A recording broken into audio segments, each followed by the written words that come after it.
In January, the city and county of La Crosse announced Pathways Home, a coordinated action plan to address homelessness in the area. The multi-agency effort aims to bring homelessness down to functional zero by 2029. News 8 Now's Jeremy Wall is learning more about their 6-month plan. Jeremy.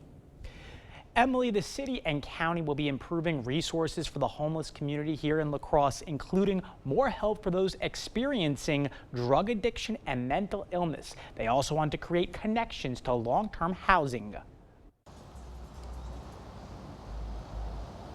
Pathways Home Outreach Director Brian Sampson says homelessness has worsened in La Crosse since the pandemic. I think it's something that's become more visible as far as more people living out in the streets, more members of the general public noticing the effects or experiencing different effects. The comprehensive action plan seeks to reverse that trend, with the ultimate goal of ending homelessness in La Crosse by 2029. Since Pathways Home was announced in January, it has managed to meet several of its goals. Achievements so far include establishing a housing connection process, launching a specialized county behavioral health unit, and gathering data on area homelessness. Sampson says he hopes to build on those early successes over the next 6 months. So we're really looking at how can we take existing resources in our community and make them more efficient. So how can we help streamline the process for somebody who is experiencing mental health issues? How can we help streamline the process for people who are abusing alcohol or using drugs? How can we help make quicker connections to housing, including like housing authorities, different places like that?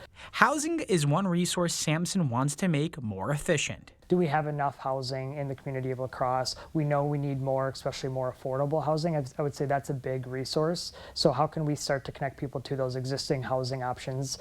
Ideally, housing solutions will integrate other kinds of support tailored to each individual. So whether that be job training for somebody, counseling for somebody else, it looks different, but I think that affordability piece, that also can come with connections that somebody needs to stay in housing. But not everybody is seeing a difference just yet, and some members of the homeless community are skeptical of the plan's ability to deliver on its promises. One of them is Alan Nagel, who has been homeless for 4 years. Once you get down, the city keeps you down. They don't want us to be anywhere, and they come and take everything.